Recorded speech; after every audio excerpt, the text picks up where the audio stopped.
மாநில தலைவர் IPS அண்ணாமலை அவர்களே, முதல்ல நீங்க என் மண் என் மக்கள் யாத்திரையை வந்து நிறுத்துங்க. நாட்டு மக்களை வந்து ஏமாத்தாதீங்க. என்னுடைய கேள்விக்கும் என்னுடைய சவாலுக்கும் பதில் சொல்லுங்க.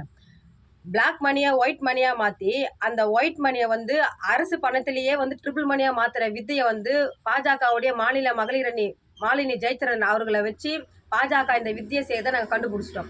ஏற்கனவே மாலினி ஜெயச்சந்திரன் மீது வந்து 1500 கோடி கருப்பு பணத்தில் வாங்கின சொத்து பத்திரங்களை வச்சு நாங்கள் ஏற்கனவே IT ஆஃபீஸில் வந்து புகார் கொடுத்துருக்குறோம். இப்போ ரெண்டாவதா ஒரு 1500 கோடியை வந்து மாலினி ஜெயச்சந்திரன், அவங்க மகள் சிந்துஜா, அவங்க மகன் சித்தார்த் இவங்க பேரில் 1500 கோடி மதிப்பான சொத்து பத்திரத்தை நாங்கள் எடுத்து வச்சிருக்கோம். பிளாக் மணியில் வாங்கின சொத்து.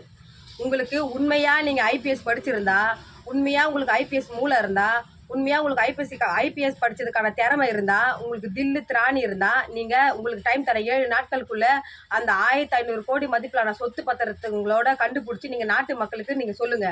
அப்படி இல்லையா நீங்க விட்டுருங்க. நாங்களே நாட்டு மக்களுக்கு காணொலி வாயில அந்த நிலத்தையும் சொத்து பத்திரத்தையும் நாங்க காமிக்கிறோம்.